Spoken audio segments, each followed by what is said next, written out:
એમાં અમુક નામનો ઉલ્લેખ કર્યો, પણ કદાચ મારા પ્યારા ભક્તો હોય, મારું મિત્ર મંડળ હોય, બાપુનું સેવકગણ હોય, માસ્તર, તો એ બધાય તમે તો અમારા હૃદયમાં વસી ગયા છો. દર્દી શિયાળવાળા, વડોદરાવાળા, એટલે એમ ન માનતા, પણ અમે જ્યારે ભાવુક થઈ જઈએ પ્રેમમાં, એટલે યાદ રાખજો કે રાધાનું નામ છે ને, આખું ભાગવત વાંચજો.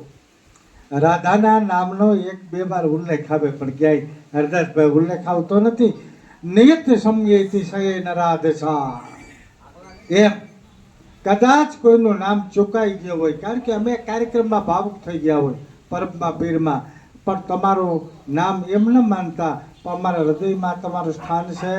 એટલે અમે ખૂબ ખૂબ બધાને આશીર્વાદ આપીએ છીએ કે જેણે જેણે સેવા આપી એનું તમને સહસ્ત્ર ગણું ફળ પ્રાપ્ત થાય.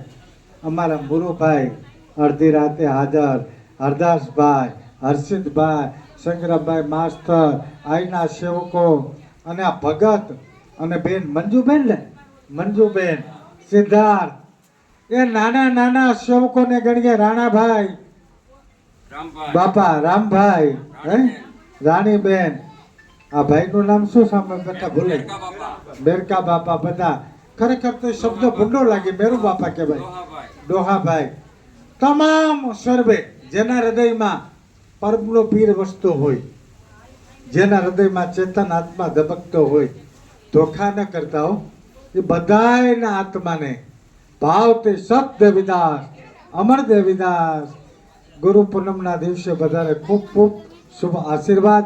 હવે હરદાસભાઈ, હે